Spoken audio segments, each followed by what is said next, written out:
Aumento na conta de luz, estamos todos em alerta. Na entrevista de hoje você vai conferir 5 dicas sobre eficiência energética para o seu condomínio.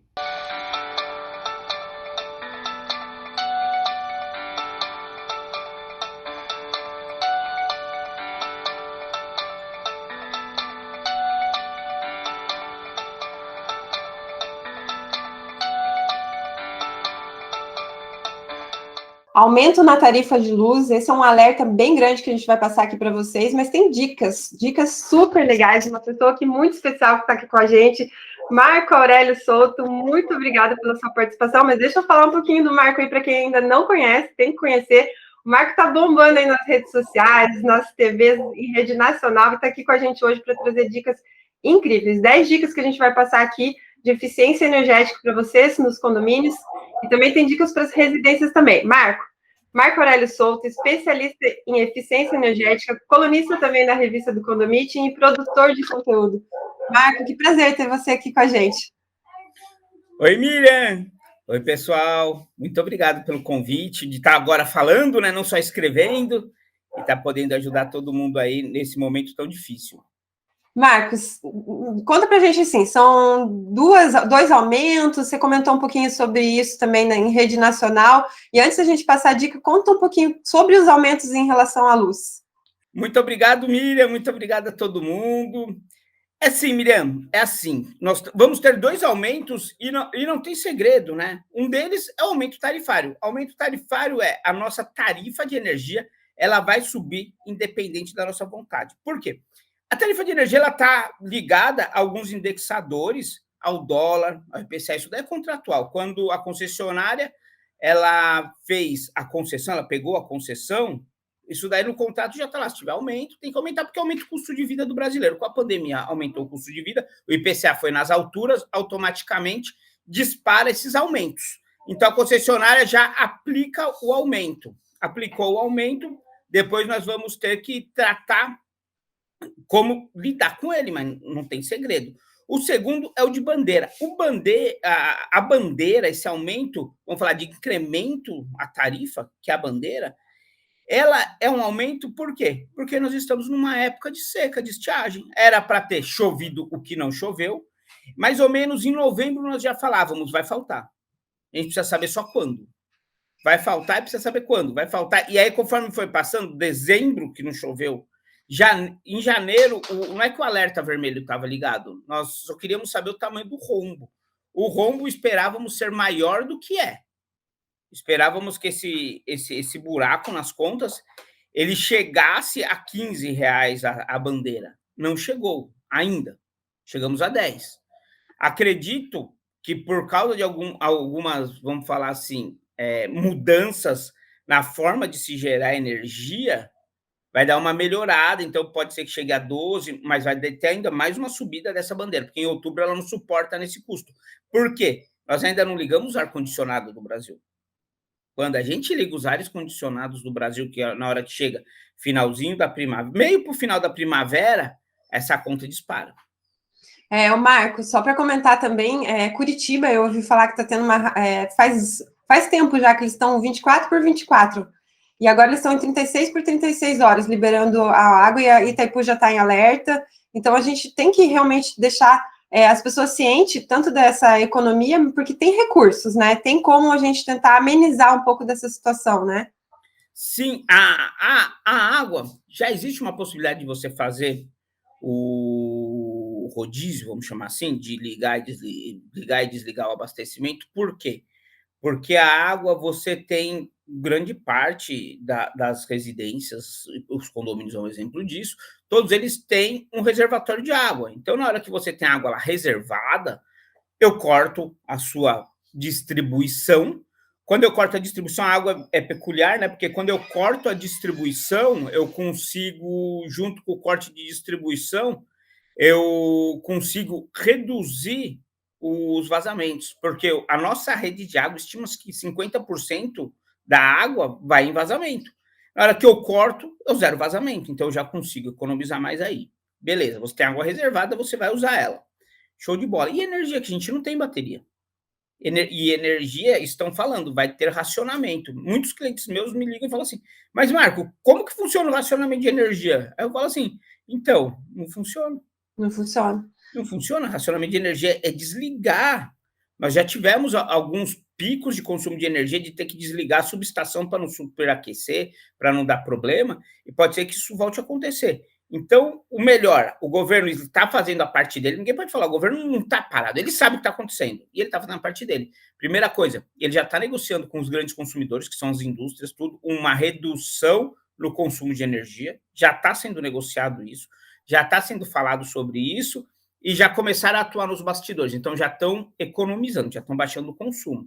O próximo passo é o quê? É eles conseguirem desses grandes consumidores que a energia que muitos deles têm contratado no Mercado Livre entre na rede, trabalhe isso na rede para dar um suporte e ver o que segura. Acredito que na energia não vamos ter, por enquanto, racionamento, mas que vai ficar crítico, vai, e uma das formas de você segurar o consumo é aumentar a tarifa. Então, falando em aumentar essa tarifa aí, tem dicas, né? Tem formas aí de a gente amenizar algumas situações, levando a arquitetura, levando a engenharia para dentro dos condomínios. Marco, vamos só aqui separar, tem 10 dicas aqui, mas a gente pode separar em 2 entrevistas aqui, porque a gente tem várias coisas para complementar aqui, que eu já estou vendo aqui também. Então, assim, vamos começar aí. 10 dicas, inclusive, a gente vai deixar à disposição. O Marco pode comentar também onde vai estar à disposição. A gente, além do portal do Condomeeting, Marco, onde você vai deixar disponível isso aqui, que é incrível para colocar nos elevadores? Eu vou deixar esse material disponível lá no nosso Instagram, Mais Que Eficiência, lá onde eu dou dicas para condomínio, para residência, dou dicas de economia e eficiência energética sempre. Lá vai estar disponível. Só me mandar um direct que você recebe esse material, eu já mando para você. Muito bom. E são dicas, assim, rápidas e fáceis, porque a gente fala, às vezes, de sustentabilidade e tal, o pessoal cria, às vezes, Eu mesma, eu converso com o Marco aqui, eu falo, meu Deus, já quebrei várias crenças aqui e começa a facilitar a nossa vida e o entendimento disso tudo. Então, vamos começar aí, Marco. Número 1.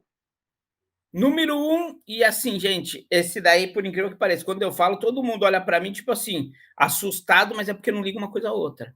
Evitar cores escuras, por incrível que pareça. Lembra aquele dia de calor que você, no auge da sua juventude, botou aquela camiseta de rock, ou a mulher, para ficar mais elegante, botou aquele vestidinho preto e ficou suando lá dentro, naquele calor? Gente, é a mesma coisa. Cor escura, querendo ou não, a cor escura, ela deixa todo o condomínio, deixa todo o entorno muito mais quente. Quando você tem uma sala escura, você precisa ter alguns incrementos nela. Quais deles? Um ar-condicionado mais potente. Tanto que quando se faz uma carga térmica, você fala assim, qual que é a cor da parede? Se a pessoa falou roxo, preto, marrom, você sabe que aquela parede ela é mais quente do que uma branca, gelo. Então, a cor escura, ela vai reter temperatura, então ela vai reter, ela vai atuar diretamente na climatização. A cor escura vai exigir da iluminação mais forte, então nós vamos ter que ter uma iluminação mais potente. Então, se a gente colocar cor clara, um branco, o branco reflete. Quando você coloca um branco nas paredes, o branco reflete a luz. O branco, ele permite, ele não segura, ele não retém o calor, ele permite que circule. E por incrível que pareça, pintar telhado de branco faz refletir o sol e você consegue baixar uma temperatura de um ambiente. Isso daí é ótima para salões. Você consegue baixar a temperatura do ambiente em até 6 graus, gente. Sabe o que é 6 graus? Nós estamos falando de 30%. Interno e externo, Marco. Externo. O interno costuma já ser, né? O interno eu entendo como sendo um forro branco, já assim, como é condomínio é bem sóbrio, né? Mas se você pintar a parte externa, 30% de economia. Nós estamos falando de 6 graus. 6 graus é a diferença entre você ter um ar-condicionado no 17 e um ar-condicionado no 24 sem gastar energia, gastando menos com ventilador. E, Marcos, só para a gente deixar bem claro também, isso reflete também na eficiência da pessoa em si, né? Na questão de estar tranquila, trabalhar com melhor qualidade. É qualidade de vida. É qualidade de vida. Quando você. Imaginem, gente, é assim. Quando você está trabalhando em paredes brancas, um tom vamos falar assim, um tom pastel, um tom mais claro, tudo. Isso tudo vai refletindo em você em calma. Na neurociência eles falam, né? Quanto menos você tiver com tudo ativo, porque se você está tudo escuro, sua lâmpada tem que ser branca. Sua lâmpada branca te deixa ativo. Sua lâmpada branca, ela diz para o seu cérebro que está à luz do sol. Quando está à luz do sol, você está ativo.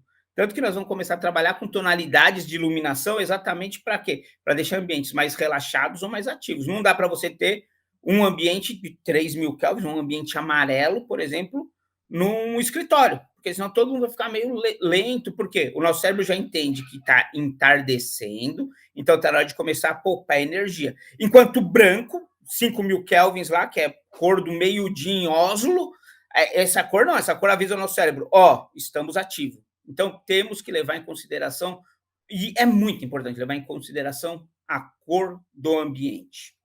Só uma ressalva também, assim, tomar um cuidado quando se fala em piso externo, porque às vezes também tem que tomar cuidado com os prédios que estão na volta, porque chega às vezes a arder quando é muito claro, né? Daí tem a questão dos olhos também. Mas... reflete, a gente tem que pensar, a Miriam lembra muito bem, reflete. Nós temos alguns casos, não no Brasil, não em São Paulo, mas nós temos alguns casos de prédios refletindo fachadas espelhadas, chegando a derreter partes de carros que estavam parados na frente. Por quê? Não foi estudado quando foi feito o prédio. Então, temos que tomar muito cuidado sempre no entorno. Isso daí é fundamental. Muito bom. Vamos para o item 2. Vamos lá. Gente, sensores de presença. Sensores de presença, eu sou o maior crítico deles, porque eu falo, gente, sensor de presença bem instalado, ele funciona, que é uma beleza. Você vai conseguir economizar, mas muita energia. Imagina que você tem um prédio, seu prédio tem uma rua principal e depois vão derivando pequenas outras ruas, cada rua dessa que deriva 10 vagas. Então, nessa rua principal do seu prédio, imagina que você vai fazer uma sensorização nela. Você vai deixar uma luz acesa o tempo inteiro, que não vai apagar, e uma com sensor. Uma luz acesa, uma com sensor, nessa rua principal. Nas derivações, mesma coisa, uma com sensor e uma acesa, uma com sensor e uma acesa, e nas vagas todas sensorizadas. Dessa maneira, toda vez que entrar um carro, a principal, que é por onde ele vai cruzar, por motivos de segurança, ela tem que estar acesa, tem que estar dando lá seus 75 lux, como manda a norma.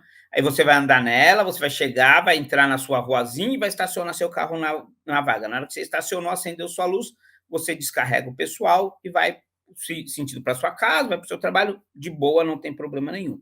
O grande problema é que todo mundo bota nessa rua principal sensores, nela inteira. Na hora que você bota sensor nela inteira, você tem dois problemas. Toda vez que passar um carro, vai ativar o sensor. Ele liga e desliga, liga e desliga, liga e desliga.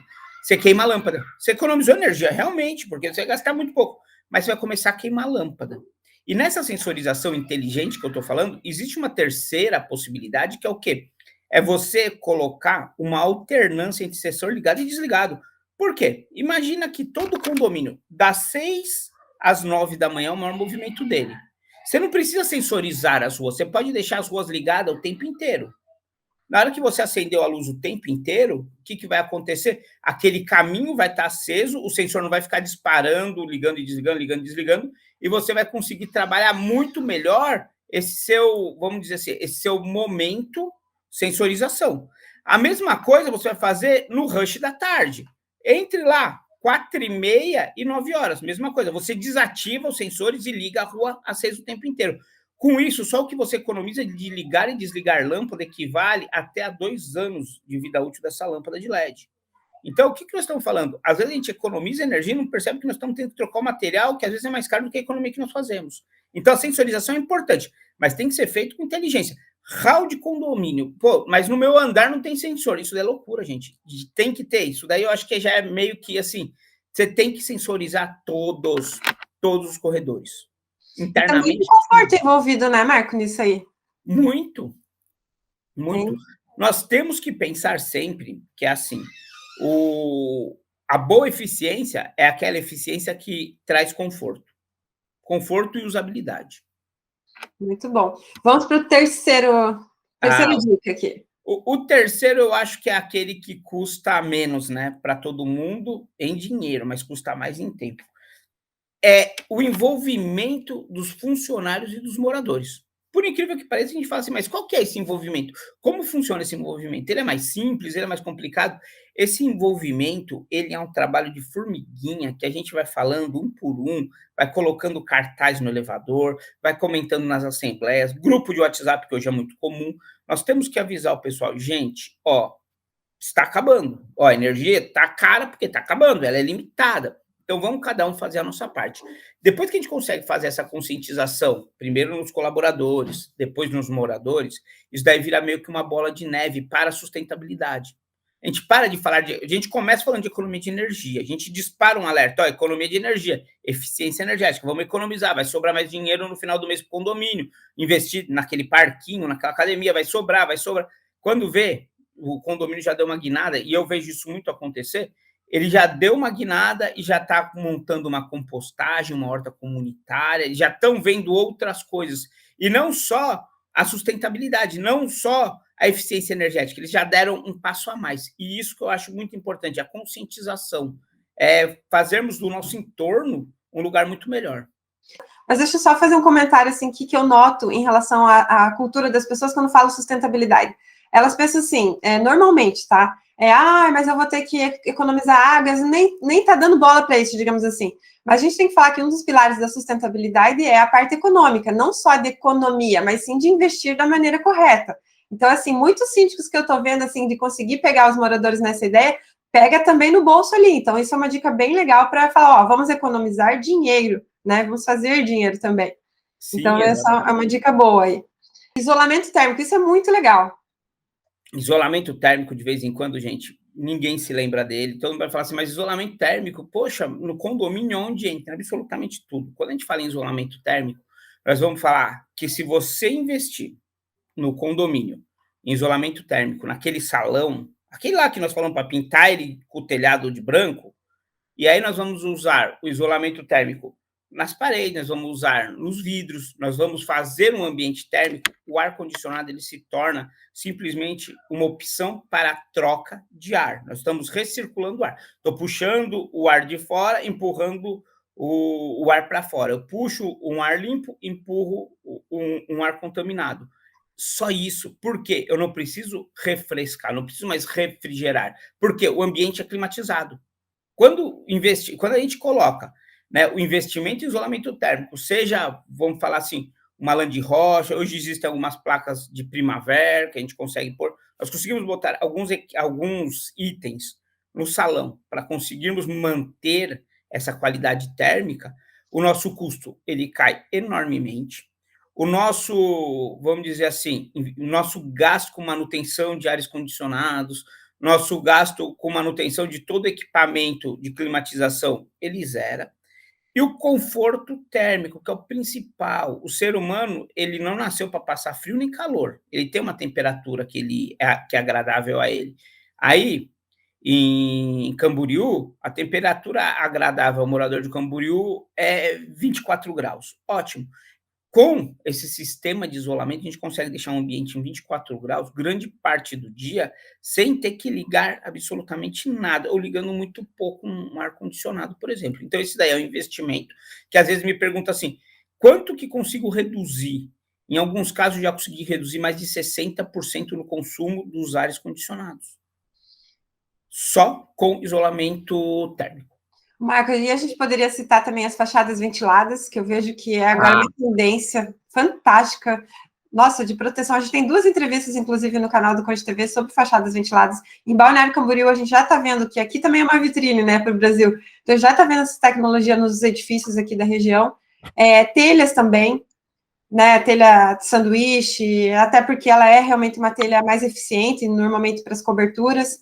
Outra situação também que eu vi, inclusive eu conheci porque eu participei lá da Mostra Container lá no Paraná, nanotecnologia. Eles têm uns produtos muito legais lá em Curitiba que é como se fosse uma espuma mesmo, que eles usam nos containers principalmente, mas que também traz essa redução. Então, são vários itens que podem ir complementando, né, Marco? Muito. Ó, assim, a gente vai falar assim, nossa, fachadas ventiladas, isso é novo.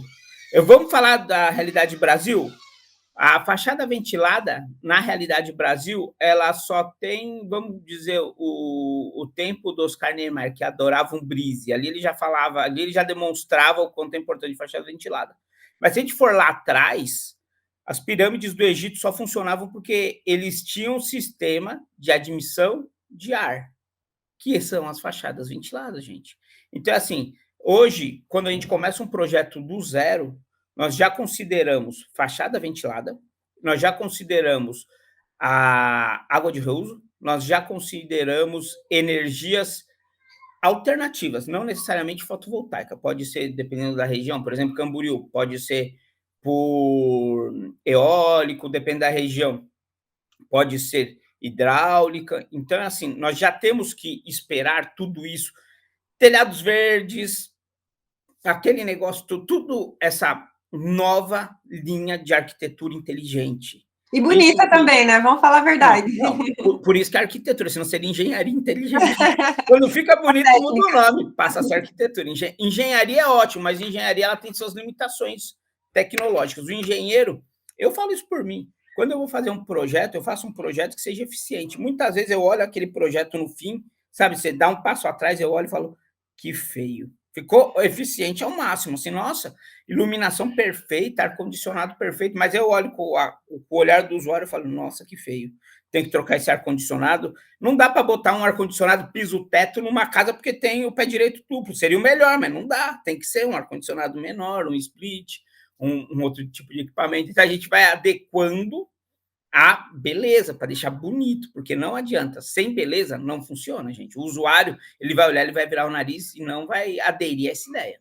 Tem que se complementar, né? O Marco falou também sobre falou sobre como que funciona neurociência. Neurociência, e agora tem uma linha da arquitetura também que é a neuroarquitetura. Então, assim, como as plantas também fazem a diferença, o nosso cérebro ele já foi feito também para lidar com a natureza, então ele não gasta nem energia em ter que fazer aquela leitura do espaço, diferente de objetos. Então, tem toda uma linha aí bem interessante aí para a gente falar. Mas eficiência energética agora a gente está falando de economia, principalmente, e todo mundo tem que correr aí, Marco. Antes da gente, agora, enfim, vamos para a quinta, mas diz só para a gente, assim, o pessoal tá aderindo, tá tendo, ou tá muito lento essa questão das pessoas terem essa conscientização. O que você percebe como especialista? O Miriam, até o início da pandemia estava meio que a passos de tartaruga. O primeiro passo dentro de qualquer condomínio era pôr LED, e a gente brigava para pôr LED. Por quê? Porque o LED é o principal. E eu tinha que justificar a colocação de LED. Chegou a pandemia, o país entrou em crise. Vamos lá, o condômino entra em crise, condomínio não. E aí os síndicos começaram a perceber isso. Ele precisa fazer que o condomínio não entre em crise. Como que você faz isso? Economizando. Como você economiza? Com eficiência energética, no custo fixo. Então, aí mudou. Aquela preocupação de estar tendo que buscar novos clientes, de estar tendo que buscar novas possibilidades, inverteu. Hoje, os clientes me buscam e falam, Marco, eu preciso disso. Marco, eu preciso pensar numa captação de água do lençol freático. Marco, eu preciso pensar no projeto solar. Marco, eu preciso reduzir minha conta de energia. Hoje mudou. Hoje eles vêm, nós fazemos um plano, montamos um planão de como nós vamos fazer isso de maneira sustentável. Gente, eficiência energética é sustentável. Qualquer coisa na eficiência energética. Então, você vai falar assim, Marco, agora nós vamos entrar no quinto item. Eu já vou aproveitar isso daí, vou entrar já no nosso quinto item.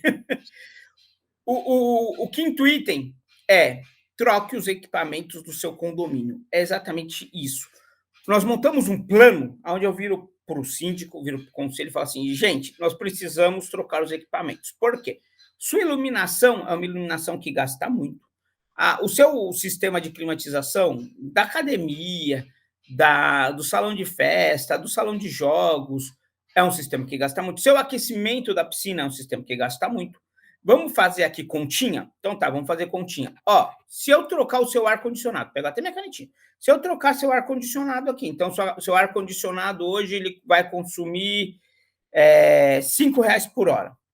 Se a gente substituir ele por um sistema moderno, um sistema de uma boa marca, que vai diminuir a manutenção, eu consigo derrubar o consumo dele pela metade. Então, ao invés de 5, pela metade não, consigo derrubar a 20%. Ao invés de 5, você vai gastar R$1 por hora. Então, te sobrou 4 por hora. Você está deixando isso aqui ligado quantos dias na semana?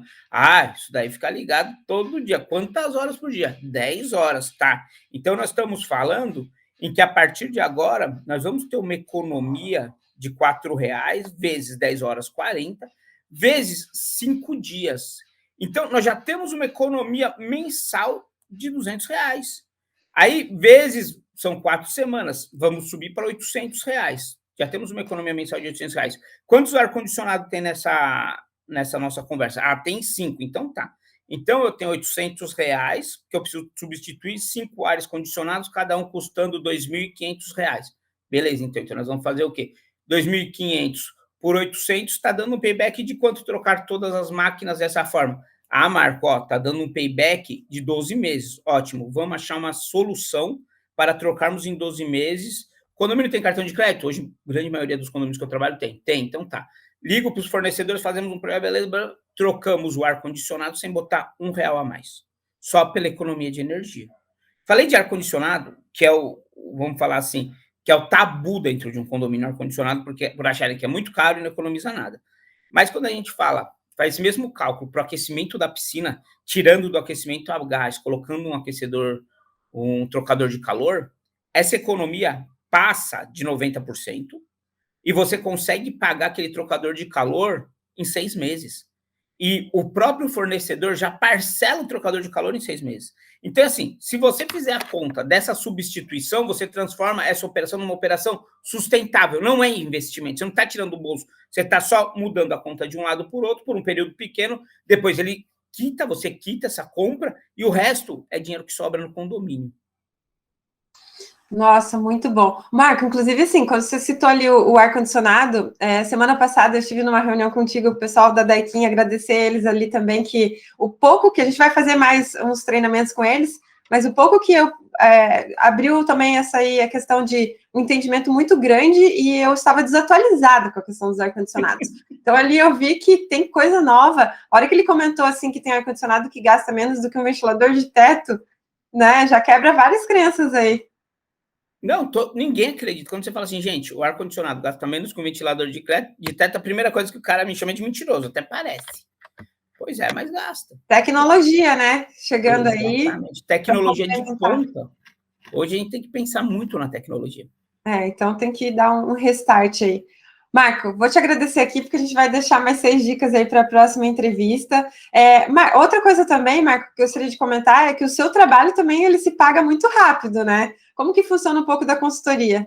Então, o meu trabalho de eficiência, eu faço um diagnóstico de eficiência energética. Imagina, eu chego no condomínio, eu faço um levantamento geral do condomínio, vou ver tudo, vou ver bomba, vou ver tudo que consome energia, água e gás. Passei, dei uma olhada em tudo. Boto medidores, nós vamos medir os consumos, vamos entender o consumo do condomínio, voltamos uma semana, 2 semanas depois, com um diagnóstico de eficiência energética. O diagnóstico de eficiência energética ele é um resultado que você olha para ele lá e ele te fala, você está gastando, você acha que o maior vilão do seu condomínio é o elevador, mas na verdade no seu condomínio o maior vilão é suas bombas. Então, com investimento X em bomba, você faz isso. Ou senão, se você mudar e começar a agir dessa forma. Então, nós colocamos para o morador, para o condômino, para o conselho e o síndico, quais atitudes fazer para economizar. Com isso daí, você atua diretamente, imediatamente. Se o síndico olhar lá e falar, tá bom, então quer dizer que se eu ligar minha bomba para encher a caixa d'água uma vez, durante o dia, apenas uma vez, eu diminuo minha conta de energia em R$ 800, meu trabalho se pagou em 3 meses. Então, é assim, pela análise que ele faz do resultado e como a gente pode atuar, nós conseguimos, sem investimento, Miriam, sem botar R$ 1 no bolso, só mudando um hábito, a gente consegue fazer o condomínio inteiro funcionar mais eficiente. Mas por que eu faço e o síndico não consegue fazer? Porque eu vou com meus medidores, eu vou entender o condomínio, tem um trabalho de engenharia por trás. Mas sim, esse trabalho, nós damos subsídios ao síndico, que eu acho que é o que o síndico mais precisa hoje. Ele precisa de material de análise. Eu dou material de análise para o síndico sentar junto ao conselho e falar assim, esse daqui é o meu investimento, estou fazendo ele nisso porque por causa disso, vamos economizar isso, tem esse tempo de payback. Quando ele faz isso, não tem discussão no conselho, ninguém acha que ele é mais bonito, que ele é mais feio, que o síndico está fazendo certo ou errado. Número, matemática é fria, e nosso papel é entregarmos essa matemática de maneira simples para o síndico. Muito bom. Marco, muito obrigada, né, por você estar aqui com o Condomite, por ser colunista da revista também. Estamos ansiosos aí pela sua próxima matéria, acompanhando também nas redes sociais. Eu sou bem suspeita mesmo para falar, porque é uma área que eu tenho muito entusiasmo e como arquiteta, também como profissional, é uma bandeira que eu vejo que os arquitetos têm que estar levantando e têm que estar aí na parceria com a engenharia. Muito obrigada, Marco. Obrigado, Miriam. Para vocês também que acompanham o Condomite no Conde TV nas quintas-feiras, não esquecem de deixar aquele like, os comentários também são muito importantes para vocês continuarem recebendo os conteúdos e se inscrever também no Conde TV. Muito obrigada.